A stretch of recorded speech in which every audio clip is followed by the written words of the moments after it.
오늘은 흥함과 쇠함 그 사이에서라는 제목으로 요한복음 3장 26에서 30절 말씀 여러분들과 같이 나누기 원합니다. 오늘 등장하는 인물은 바로 세례 요한입니다. 이 세례 요한은요, 구약의 마지막 선지자이자 또 이사야 40장 3절에 예언된 광야에 외치는 자의 소리라고 이렇게 불린 사람이었는데요. 누가복음 1장을 보시면 세례 요한은 이제 오랫동안 아이를 낳지 못하고 늙어가던 제사장 사가랴와 엘리사벳 부부 사이에서 태어나게 되는데, 그의 아버지 사가랴가 성령 충만함을 받아서 세례 요한의 앞으로의 삶에 대해서 예언을 한 부분들이 있습니다. 누가복음 1장 76에서 77절을 보시면, 이 아이여 내가 지극히 높으신 이의 선지자라 일컬음을 받고 주 앞에 앞서가서 그 길을 준비하여 주의 백성에게 그 죄사함으로 말미암는 구원을 알게 하리니 라고 이게 세례 요한의 아버지 사가랴가 이렇게 예언을 하는데요. 이 예언의 말씀 그대로 세례 요한은 예수님께서 본격적으로 사역하시기 이전에 광야를 다니면서 죄사함을 선포하고 또 많은 사람들에게 세례를 베푸는 삶을 살게 됩니다. 이처럼 세례 요한이 죄사함을 선포하며 많은 사람들에게 세례를 베풀어주는 일을 하다 보니까 바리새인들이나 서기관들과 같은 종교 지도자들의 그런 압박과 핍박들이 있었지만, 동시에 세례 요한을 따르는 사람들도 존재했습니다. 그래서 어떤 사람들은 그를 보고 당신이 혹시 말씀에 예언된 메시아가 아닙니까? 라고 이렇게 이야기하는 사람들도 있었다고 합니다. 그런데 그에 대한 세례 요한의 반응은 이렇습니다. 나보다 능력 많으신 이가 내 뒤에 오시나니 나는 그의 신발끈 풀기도 감당하지 못하겠노라 라고 이렇게 이야기를 하시면서 자신은 메시아가 아니다, 나는 메시아가 아니고 그저 말씀된 메시아의 앞길을 닦아내고 예비하는 자다라고 이렇게 이야기를 합니다. 그러던 어느 날 세례 요한이 그렇게 이야기하던 나보다 능력 많으시니, 나의 뒤에 오시는 나보다 더 능력 많으신 이라는 그 분, 자신이 감히 신발끈 풀기도 감당하지 못하겠다라고 말한 그 메시아 예수 그리스도가 바로 세례 요한 앞에 등장을 하게 됩니다. 예수님께서 이제 세례 요한 자신에게 세례를 받으려고 자신의 앞에 이렇게 오시니까 세례 요한은 요한복음 1장 29에서 31절을 보면 이렇게 이야기를 합니다. 이튿날 요한이 예수께서 자기에게 나오심을 보고 이르되, 보라, 세상 죄를 지고 가는 하나님의 어린 양이로다. 내가 전에 말하기를 내 뒤에 오는 사람이 있는데 나보다 앞선 것은 그가 나보다 먼저 계심이라 한 것이 이 사람을 가리킴이라. 나도 그를 알지 못하였으나 내가 와서 물로 세례를 베푸는 것은 그를 이스라엘에 나타내려 함이라 하니라. 이렇게 세례 요한은 이야기를 합니다. 세례 요한은 자신에게 온 예수님이 곧 하나님의 아들이시오 또 말씀에 예언된 메시아라는 것을 모든 사람들에게 증언을 합니다. 이제 예수님이 말씀에서 예언된 메시아라는 그 모든 사실들을 이스라엘 백성들에게 다 이제 증언하고, 모든 이스라엘 백성들이 세례 요한의 그 증언들을 통해서 이분이 예수님이시구나, 말씀에 기록된 메시아구나라는 것을 다 알게 된 거죠. 그런데 이 이후에 세례 요한에게는 조금 인간적으로 약간은 좀 서운할 법한 일이 생기게 됩니다. 바로 오늘 말씀에 일어나는 일인데요. 오늘 본문 26절을 보면은 세례 요한의 제자가 세례 요한한테 와가지고 이렇게 이야기를 합니다. 사람들이 선생님이 메시아라고 그 증언했었던 사람들한테 다 그쪽으로 세례를 받으러 갑니다 라고 세례 요한의 제자가 세례 요한에게 이렇게 이야기를 해요. 사실 어떻게 보면요, 자신을 따랐던 사람들이 한순간에 자신을 따르지 않고 다른 사람에게 가는 그런 모습을 보면은 인간적인 마음으로는 솔직히 조금 서운해할 수도 있습니다. 그런데 그에 대해서 세례 요한은 개의치 않고 이렇게 이야기를 해요. 오늘 본문 28절을 보면요, 내가 말한 바 나는 그리스도가 아니요 그의 앞에 보내심을 받은 자라고 한 것을 증언할 자는 너희니라. 이렇게 세례 요한이 이야기를 합니다.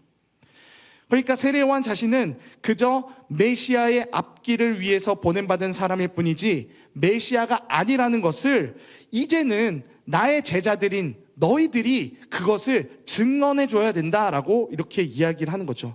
그래서 영광 받으실 분은 바로 내가 아니라 예수 그리스도시다. 내가 증언했던 그 사람, 바로 그 예수 그리스도 한 분만이 바로 영광 받으실 분이시다라는 것을 제자들에게 이야기를 합니다. 그러면서 29절에서는 신부를 취하는 것이 신랑이고 자신은 신랑의 음성을 듣는 것만으로도 기뻐한다고 하는데, 이것은 신부인 하나님의 성도들에게 이제 신랑이신 예수 그리스도께 인도한 그 헌신의 결과만으로 자신은 기쁘다고 이렇게 이야기를 하는 것입니다. 그러면서 오늘 본문 마지막 30절에는요, 그는 흥하여야겠고 나는 쇠하여야 하리라 라고 이렇게 이야기를 합니다. 즉 내 할 일은 여기까지다 라고 이렇게 말하는 것입니다. 저는 세례 요한의 이러한 모습을 보면서 신조어 중에 하나인 낄끼빠빠라는 신조어가 생각이 났습니다. 낄 땐 끼고 빠질 땐 빠져라 라는 그 말의 줄임말이죠.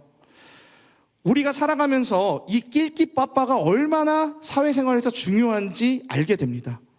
이 낄끼빠빠가 안 되면요, 소위 눈치 없는 사람이 되면서 굉장히 사회생활에 큰 지장을 주기 때문입니다. 사회생활에서 뿐만 아니라 제가 여러분 대학에서 음악을 배웠잖아요.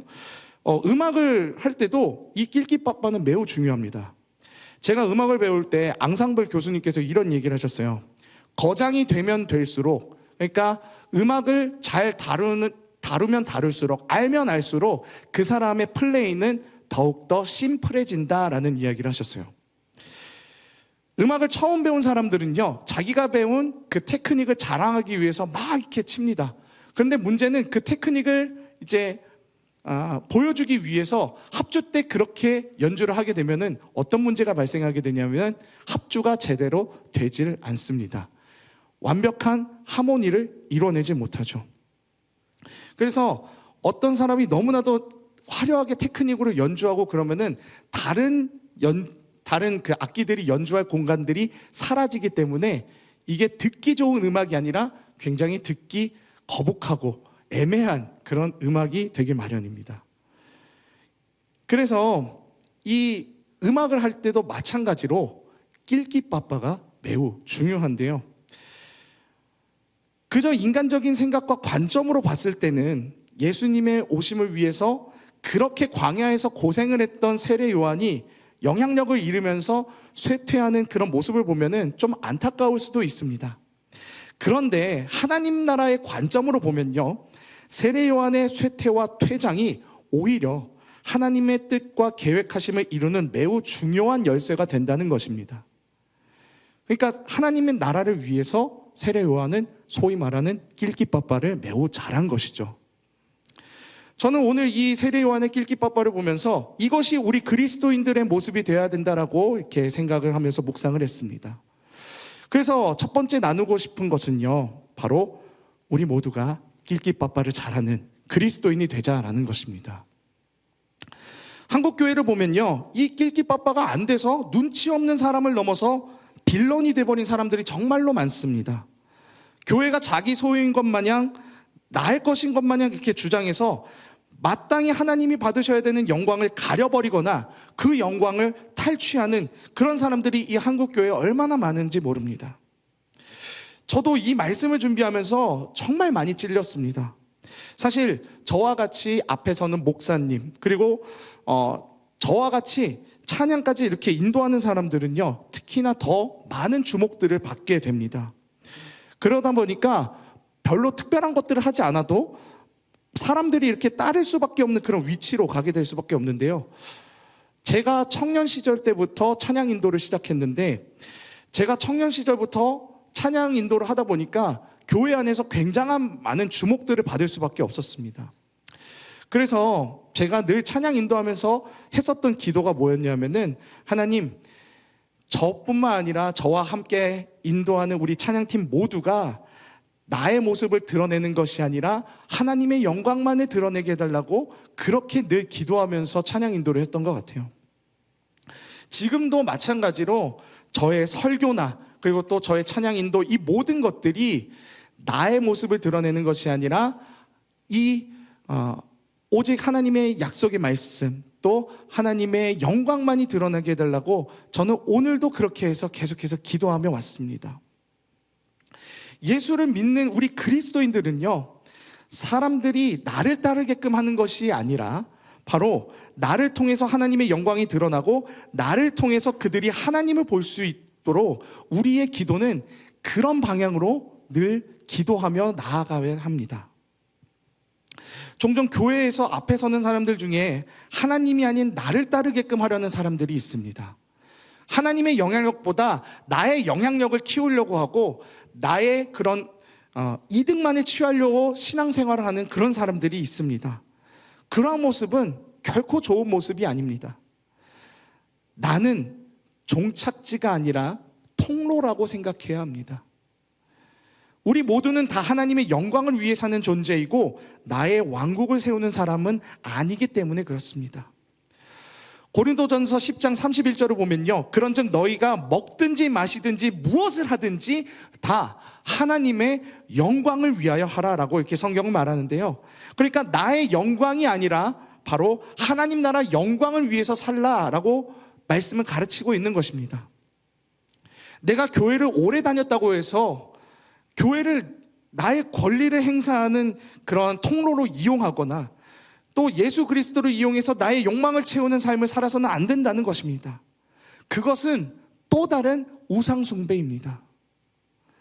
내가 하나님 나라 헌신을 위해서 낄 때는 끼고 하나님 나라 영광을 위해서 빠질 때 빠질 줄 알아야 한다는 것입니다.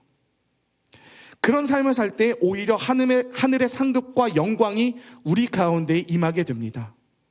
마태복음 23장 8절에서 12절을 보시면요, 예수님이 이 땅에서 하나님의 영광을 가로채는 바리새인들과 서기관들에게 이렇게 책망하시는 것을 볼 수 있습니다. 그러나 너희는 랍비라 칭함을 받지 말라. 너희 선생은 하나요 너희는 다 형제니라. 땅에 있는 자를 아버지라 하지 말라. 너희의 아버지는 한 분이시니 곧 하늘에 계신 이시니라. 또한 지도자라 칭함을 받지 말라. 너희의 지도자는 한 분이시니 곧 그리스도시니라. 너희 중에 큰 자는 너희를 섬기는 자가 되어야 하리라. 누구든지 자기를 높이는 자는 낮아지고 누구든지 자기를 낮추는 자는 높아지리라.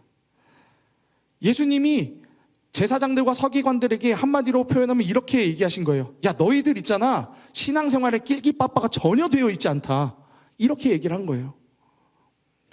만약에 너희가 하나님 나라의 영광을 위해서 너희가 갖고 있는 그 이권들을 다 내려놓고 섬기는 자로 살게 된다면 하나님께서 그를 알아서 영광의 자리로 높여주시고 상급을 주신다는 것을 바리새인들과 서기관들에게 예수님은 이렇게 이야기를 하신 거예요. 그러니까 예수를 믿는다는 것은요, 내 힘을 완전히 내려놓고 내 안에 오신 성령의 힘을 의지해서 살아가는 것인데, 만약 우리가 계속해서 내 영광을 위해서 살고 내 왕국을 세우는 삶을 계속해서 살아간다면은 우린 우리 안에 오신 그 성령의 힘을 받을 수 없게 된다는 겁니다. 원래 손에 쥐고 있는 것들을 놔야지만 새로운 것들을 잡을 수 있듯이 나 자신이 쇠하고 주님 앞에 낮아졌을 때 비로소 새 생명의 힘을 받을 수 있다는 것입니다. 그래서 인간이 생각하는 쇠퇴, 그리고 물러남, 낮아짐, 이 모든 것들이 하나님 나라 관점에서는 도리어 축복이라는 것입니다. 나 자신의 쇠함과 연약함으로 인해서 그리스도께서 일하실 영역이 더 커지기 때문입니다. 그래서 우리가 찬양할 때 약할 때 강한 되시네라는 가사로 그렇게 고백할 수 있는 것이고요, 나의 약함이 나의 자랑이요 나의 간증이라고 그렇게 고백할 수 있는 것입니다. 우리 그리스도인들은 이 세상의 관점으로 우리 삶에 주어진 것들을 판단하는 것이 아니라 하나님 나라의 관점, 하나님 말씀의 관점에서 판단하고 묵상해 봐야 합니다. 세례 요한은 이 하나님 나라의 관점과 하나님의 약속 아래서 살고 있었기 때문에 그는 눈앞에 자신을 따르던 사람들의 이탈을 그렇게 서운하게 보는 것이 아니라 구약의 마지막 선지자였던 자신이 신약의 첫 선지자이시자 영원한 구세주이신 예수 그리스도께 구속사의 바통을 본인이 넘겨드린다라는 그런 마음으로 하나님 나라의 관점으로 보았었기 때문에 사람들이 그를 따르고 안 따르고 거기에 대해서는 세례 요한에게는 아무런 영향도 끼칠 수 없었던 것입니다. 나는 그 메시아께 구속사의 바통을 넘겨드리는 일을 하고 있는구나. 나의 쇠함은 결코 세상 사람들이 봤을 때 실패가 아니라 하나님 나라 관점을 봤을 때는 성공이요 열쇠구나라는 것들을 세례 요한은 생각하고 있었다는 것입니다. 그래서 그는 오히려 자신의 쇠퇴함을 더 기다리고 있었을 것입니다. 왜냐하면 자신의 쇠함이 찾아왔을 때 오히려 그토록 기다리시던 메시아가 오셔서 그가 더욱더 우리 모두를 쇠함에서 흥함으로 바꿔주실 수 있기 때문에 그렇습니다. 사랑하는 여러분, 우리 모두 흥함과 쇠함, 그리고 우리 삶과 죽음까지도 모두 다 하나님께 달려있고 그 모든 것이 하나님의 영광을 위함인 것임을 우리 모두 다 기억해야 합니다. 나를 세우시는 것도 물러나게 하시는 것도 하나님 나라 계획 안에 있음을 모두 다 있다는 것을 여러분 그것을 인정하셔야 합니다. 혹여 나의 흥함으로 인해서 내가 주님의 영광을 가로채는 부분은 없는지, 또 내가 쇠하여졌다고 해서 낙담할 것이 아니라 이 나의 쇠퇴함을 통해서 하나님 나라의 새로운 길을 열어가실 주님의 뜻을 기대하면서 이 땅에서 하나님 나라를 위해서 소위 말하는 길기빠빠를 잘하는 저와 여러분들 모두가 되었으면 좋겠습니다. 두 번째 나누고 싶은 것은요, 하나님께서는 우리 인생의 흥함과 쇠함으로 하나님의 자녀들을 키워내신다는 것입니다. 여러분, 세상은 우리를 그리스도인이라고 부릅니다. 그리스도인이라는 것은 바로 예수 그리스도를 따르는 삶인데요. 그런데 일반적인 그런 죄의 습성을 따라갔던 우리가 갑자기 예수님과 같은 의인의 삶으로 뿅 하고 이렇게 바뀌어질 수 있을까요? 정말 우리의 삶들 자체가 죄에서 그냥 갑자기 확 벗어나서 어느 날 마법같이 뿅 하고 이렇게 180도 의인의 길로 걸어갈 수만 있다면 참 좋겠으나 사실 현실은 그렇지 않습니다. 하나님께서 우리가 이 땅을 살아가면서 인생의 다양한 사건과 또 우리 인생의 흥망성쇠를 통해서 죄된 내가 얼마나 답이 없는지, 그리고 이 답 없는 나에게 필요한 것이 바로 예수 그리스도라는 것을 주님은 우리의 모든 인생을 통해서 그것을 알기를 원하고 계시기 때문에 우리에게 갑작스럽게 뿅 하고 마법과 같이 이렇게 변화하는 그러한 방법을 허락지 아니하시는 거죠. 물론 특별할 때에는 그러한 방법도 주님은 쓰시긴 하지만 대체로 일반적인 방법으로 주님은 우리의 모든 삶들을 통해서 우리를 변화시키시고 예수 그리스도를 닮아가게끔 하십니다. 그래서 비록 우리 삶 가운데 이해를 할 수 없는 모든 일들, 투성들이지만 그 모든 일들을 통해서 하나님은 그 하나님 나라를 우리 삶을 통해서 완성시켜 가고 계신다는 것입니다.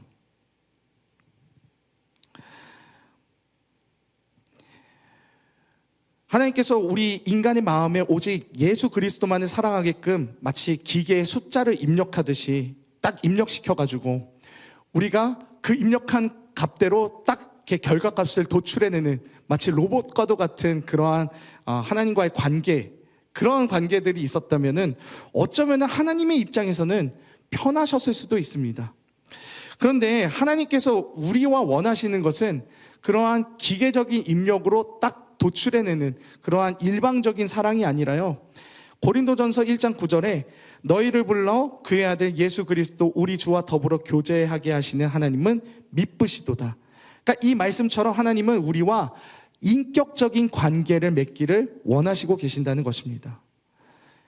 입력시키고 굴복시키고 이렇게 해서 일방적인 그런 사랑이 아니라 하나님은 우리가 모든 것들을 다 경험하고 돌아봤는데 정말 하나님이 아니면 답이 없구나 라면서 자발적으로 하나님을 선택하는 그런 인격적인 사랑의 관계를 우리에게 원하고 계신다는 것입니다. 하나님의 그러한 사랑의 관계는 우리가 예수 그리스도를 믿어 의인이라 칭함을 받는 칭의에서부터 시작해서 우리 삶에 끝나 저 천국으로 가는 영원한 영화의 그 여정까지 마치 부부가 평생을 사랑하고 살아가면서 서로에 대해서 이해하고 부족한 부분들을 채우고 또 닮아가면서 서로 성장해 가듯이 우리가 예수 그리스도를 닮아가고 성장하는 이 모든 과정들 또한 하나님과 우리가 모든 삶들을 함께 동행하면서 우리 삶의 흥함과 쇠함, 또 기쁨과 슬픔의 흥망성쇠들을 통해서 이루어져 간다는 것입니다. 제가 아내랑 결혼한 지 이제 3년째가 됐습니다. 제가 결혼하기 전에 저의 모습을 생각하면 저는 정말 아무것도 할 줄 모르는 그야말로 깡통 바보였습니다. 어느 정도였냐면은 수박 하나를 제대로 자르지를 못해가지고 막 이렇게 낑낑댔던 모습이 저의 모습이었고요. 그리고 뭘 하나 조립을 하려고 해도요, 그 간단한 조립인데 간단한 조립조차도 하지 못했습니다. 그래서 저희 어머니와 제 동생이 늘 이렇게 얘기를 했었어요. 저리 가봐, 비켜봐봐, 내가 할게. 이랬던 게 저의 인생이었습니다. 정말 아무것도 할 줄 모르는 깡통 바보, 그런 모습이었는데요. 근데 제가 이렇게 한 가정의 가장이 되고 또 200일 된 인생이 된 그 200일 인생 된 제 아들이 저를 보면서 빠빠빠빠 이러면서 저만을 이렇게 바라보고 있으니까, 야, 이거는 제가 정말 제가 조립을 했을 때 제가 모든 것들을 다 깨부시고 망가뜨려요. 그래서 마이너스 손인데 이 마이너스의 손이라도 뭐라도 해야 되겠다라고 이렇게 생각을 하면서 정말 뭐라도 해야 되는 이 상황들이 펼쳐지게 되니까 정말 아무것도 할 줄 몰랐던 이 깡통 바보였던 제가 놀랍게도 요리를 하게 되고요. 그리고 또 이케아, 여러분 아시죠? 이케아 가구들은 대부분 어느 정도 조립들을 좀 해야 됩니다. 그 가구들을 다 제가 손수 조립하면서 이렇게 쓸 수 있게 되는, 그나마 결혼하면서 아무것도 모르는 깡통 바보에서 조금은 쓸만한 존재로 이렇게 성장을 하게 됐습니다. 그렇게 제가 결혼 생활을 통해서 조금이나마 이렇게 성장을 했듯이 이 땅에서 우리가 하나님과 함께 하면서 인생의 다양한 흥망성쇠의 사건들을 통해서 에베소서 4장 13절의 말씀처럼 그리스도의 장성한 분량대로 성장해 나간다는 것입니다. 그리스도의 장성한 분량대로라고 하는 것은 한마디로 얘기하면 예수님처럼 자라간다라는 것을 말합니다. 그러니까 우리의 최종적인 모습이 바로 예수 그리스도라는 것이죠. 우리의 인생은 결국 평생을 나 자신을 쇠하게 하고 내 안에 계신 그리스도를 흥하게끔 하여서 진정한 예수의 길을 따라가는 그런 삶을 우리는 평생 끊임없이 살아가야 합니다. 그것이 바로 자기 부인의 길이요, 또 갈라디아서 2장 20절 말씀처럼 내가 그리스도와 함께 옛사람은 죽고 그리스도와 함께 새 사람으로 부활하는 길입니다. 죄된 나의 죽음과 새로운 나의 부활은 매일마다 이루어지는 것입니다. 그것이 바로 그리스도인의 성화의 단계입니다. 사랑하는 여러분, 하나님은 우리 삶의 여러 사건들을 통해서 우리 자신을 쇠하여지게 하시고 또 우리 안에 그리스도를 흥하게끔 하셔서 천국의 평안과 상급을 주시려고 그렇게 우리 삶 가운데에 함께하고 계십니다. 우리 인생의 흥함과 쇠함 사이에서 하루는 기뻐하고 또 하루는 좌절하는 그런 일희일비의 삶을 사는 것이 아니라 나의 이 모든 삶을 통해서 하나님께서 나를 그리스도인답게 만들어주시는구나라고 이렇게 생각하면서 감사함으로 살아가는 저와 여러분 모두가 되길 소망합니다. 마지막 세 번째는요, 세례 요한은 초림의 예수님의 길을, 그리고 우리는 재림의 예수님의 길을 예비한다라는 것입니다. 오늘 말씀의 세례 요한은 이 땅의 초림, 즉 처음 이 땅에 오신 예수 그리스도의 구원의 길을 예비해 놓았다면요, 이제 우리는 다시 이 땅 가운데에 오실 예수 그리스도의 재림의 때를 예비하고 준비해야 한다는 것입니다. 세례 요한이 광야에서 다니면서 회개하라, 천국이 가까이 왔느니라라고 이야기를 하면서 회개를 선포하고 또 세례를 베풀었잖아요. 그런데 예수님께서 마태복음 28장 19에서 20절에서 제자들에게 하신 최후의 명령을 보면은 세례 요한이 한 일과 똑같습니다. 말씀 보면요, 그러므로 너희는 가서 모든 민족을 제자로 삼아 아버지와 아들과 성령의 이름으로 세례를 베풀고 내가 너희에게 분부한 모든 것을 가르쳐 지키게 하라. 볼지어다 내가 세상 끝날까지 너희와 항상 함께 있으리라 하시니라. 즉 예수를 믿으면서 제자로 살아가기로 한 우리의 삶은 세례 요한이 이사야 말씀에 예언되고 또 그의 아버지 사가랴가 예언했던 것처럼 우리 삶의 방향 또한 이 예수님의 지상 명령의 말씀으로 예언되어졌고 결정되어졌다는 것입니다. 이 지상 명령을 바라보고 가는 사람과 바라보지 않고 가는 사람의 차이는 너무나도 크게 다를 것입니다. 천지 차이일 거예요. 마태복음 24장을 보면 예수님께서는 제자들에게 이 세상의 끝날에 대한 예언과 또 예수님이 이 땅에서 다시 재림하실 때의 모습을 말씀해 주십니다. 초림의 예수님은 구원자로 오셨지만 이 땅 가운데 다시 재림하실 예수님은 심판자로 오심을 분명하게 말씀하시면서 언젠가 오게 될 이 심판의 그때를 생각하면서 그때까지 많은 사람들을 예수 그리스도의 이름으로 돌아오게끔 하고 예수님 재림의 때의 그 심판과 영원한 죽음으로부터 너희들 또한 예비하면서 준비하면서 그 임박한 진노 가운데에 피하라고 벗어나라고 그렇게 예수님께서 말씀하고 계시는 것을 볼 수 있습니다. 그래서 우리 삶이 우리의 그 모든 삶들이 세례 요한처럼 증인으로서 삶으로 예비하고 있어야 된다는 것을 기억해야 한다고 오늘 말씀은 말하고 있습니다. 마태복음 24장 14절은 이렇게 이야기하고 있습니다. 이 천국 복음이 모든 민족에게 증언되기 위하여 온 세상에 전파되리니 그제야 끝이 오리라. 2000년이 넘는 시간 동안 주님은 예수 그리스도의 많은 증인들을 세우시면서 하나님의 뜻을 이루셨습니다. 2023년에 사는 지금 저와 여러분 우리 모두는요 지금 세대의 하나님 나라 약속의 증인들입니다. 우리가 쇠하여짐으로써 예수 그리스도가 우리 삶 가운데 흥해야 될 이유가 바로 여기에 있습니다. 왜냐하면 바로 우리가 이 시대에 예수 그리스도의 복음의 증인들이기 때문에 그렇습니다. 바로 주님의 길을 예비하는 자들이기 때문에 그렇습니다. 사랑하는 여러분, 여러분의 인생은 매우 소중합니다. 하나님께서 세례 요한과 같이 여러분을 사명자로 부르셨기 때문입니다. 우리 인생의 흥함과 쇠함 그 자체, 우리 눈앞에 보이는 흥함과 쇠함은 결코 중요하지 않습니다. 가장 중요한 것은요, 우리 인생에 그 눈에 보이는 그 흥함과 쇠함 뒤에서 벌어지고 있을 하나님 나라의 확장입니다. 누군가는 바통을 이어줘야 되고 누군가는 그 바통을 받아서 달려나가야 할 것입니다.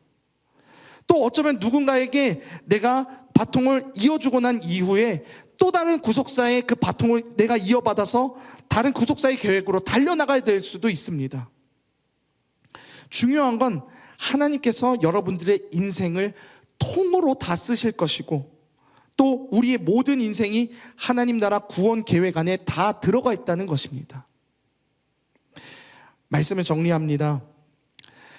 여러분, 교회 안에서 하나님보다 나의 영향력을 높이려고 내 욕심을 높이려고 하는 그러한 행동과 마음들 멈추십시오. 하나님의 영광을 받을 그 자리를 다 빼앗아 버리는 그런 빌런 같은 그리스도인이 아니라 하나님 나라를 위해서 내가 낄 땐 끼고 빠질 땐 빠질 줄 아는 그런 낄끼빠빠를 잘하는 성숙한 그리스도인으로서 우리가 서길 원합니다.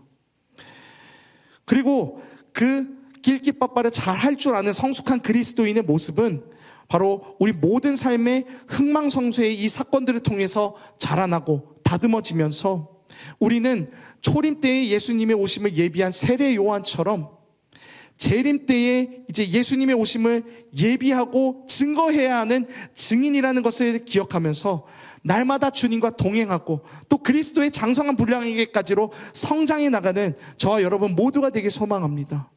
주님께서 우리 삶의 모든 흥망성쇠를 통해서 내 안에 계신 그 예수 그리스도를 흥하게 하여서 우리를 통해 모든 열방이 주께로 돌아오게끔 하나님께서 그렇게 일하실 줄 믿습니다. 하나님의 뜻이 우리 삶을 통해서 그렇게 이루어지게 될 줄 믿습니다. 마지막으로 여러분들 서로에게 선포하면서 설교를 마치길 원합니다. 우리 양옆에 계신 분들과 이렇게 인사했으면 좋겠습니다. 나는 하나님 나라의 통로입니다. 이렇게 인사해 보겠습니다. 우리 마지막으로 다시 한번 서로 축복하면서 다시 한번 인사하도록 하겠습니다. 나는 하나님 나라의 증인입니다. 한번 인사해 볼까요?